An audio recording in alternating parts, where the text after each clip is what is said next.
Hey everybody, Amy Kells here. So today I'm going to teach you all how to watercolor paint with coffee. So let's make some coffee and drink some coffee and get started. We have our coffee already. For brushes, I'm using makeup brushes to demonstrate that you don't need fancy art supplies in order to paint. These are just some old makeup brushes that I had around the house. If you don't have a palette, you can use a plate or a saucer. If you don't even have brushes, you can even use Q-tips.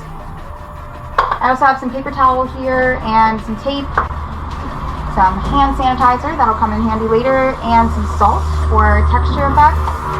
And for your paper, the heaviest paper you can find is the best, but even if you just have copy paper, that's perfectly fine too. Better than nothing. This is going to help prevent the paper from warping as much as possible. Here I have a little value scale that I made previously. So it does take a couple layers of the coffee to get it this dark, but it does help to have some pre-measured mixtures to create a value structure from dark to light. So how I do that is using my little palette here. I'm going to first give my brush a little rinse, make sure there's no more makeup left in there. I'm going to grab some pure coffee and wipe a little off into the well of the top one here. Might take a few strokes. Now into the second well, I'm going to put a little bit less. I'll put a little more on this first one. So this top one is going to be just coffee. Now a little less in the second one. A little less in that one. Maybe only one stroke in there. And just a tiny stroke in this last one. So what you see is we kind of have a small, medium to large amount of coffee going up.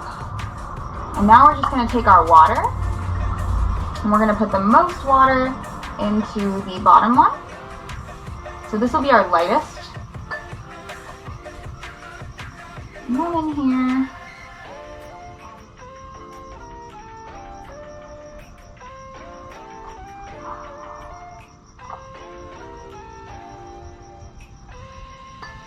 medium.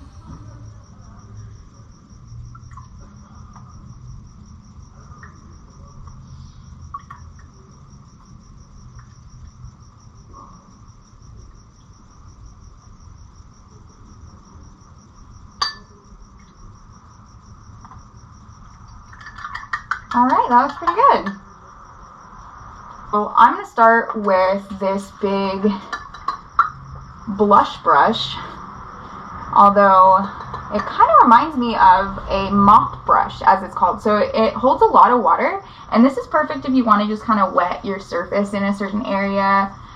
And when the surface is wet, it is going to receive paint differently, instead of paint, coffee rather. So it's going to receive the coffee a little bit differently than a dry surface. So you'll notice when I grab this, start with the dark one, this coffee mixture, it's going to sort of start absorbing and moving around where the water is.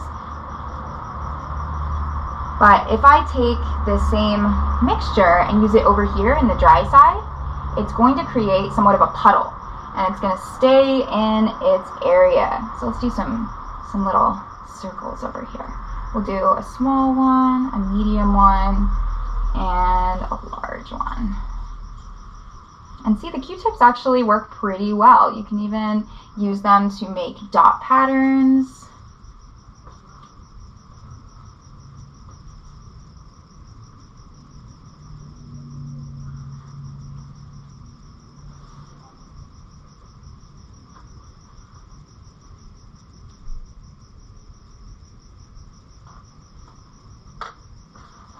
Looking good.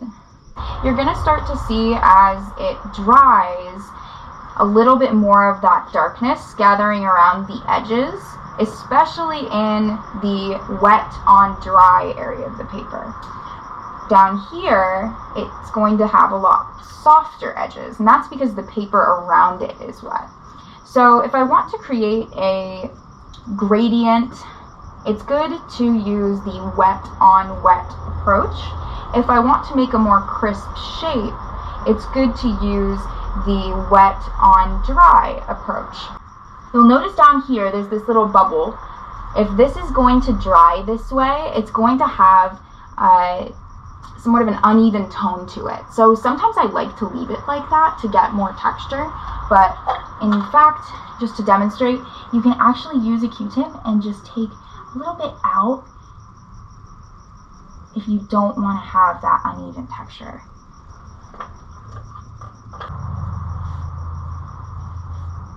I love using repeating patterns, sort of finding a rhythm to strokes.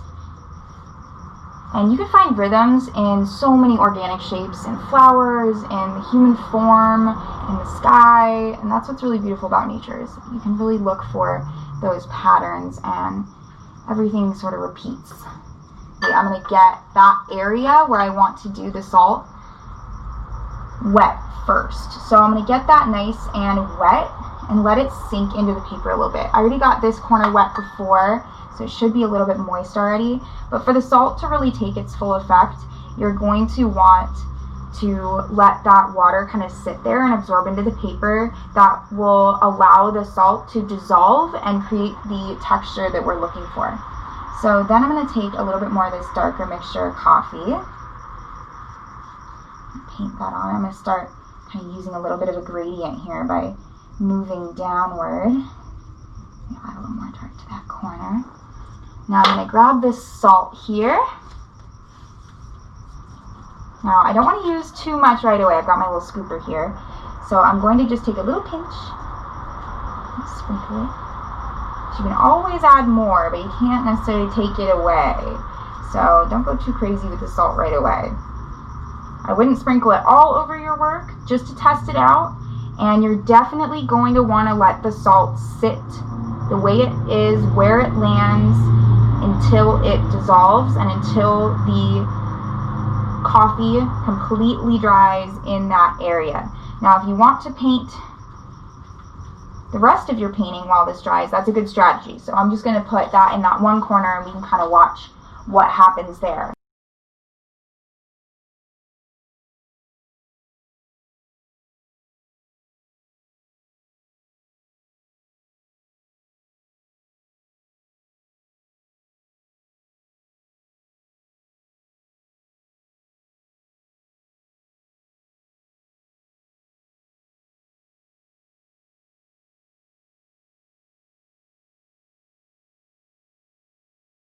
Okay, so as you can see, I have had some fun playing around with my first layer, and there are some rough spots, but that's actually something I really enjoy about water-based media. And of course with coffee, you're gonna get some stainage. So look at these raw edges though. That's super fractaline. I love them.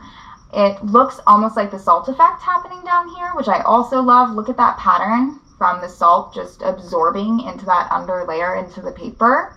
And it kind of pushes the coffee pigment away. You can get darker colors by waiting for it to dry and then adding another layer. So this one here in the middle, that's about 2 layers. This one, 3, 4, 5 layers. So if you want to speed up the process, you can grab your blow dryer and that will help the layers dry faster. Or you can go take a dance break, come back to it. Or you can lay it out in the sun, whatever works the best for you. But I'm gonna blow dry mine.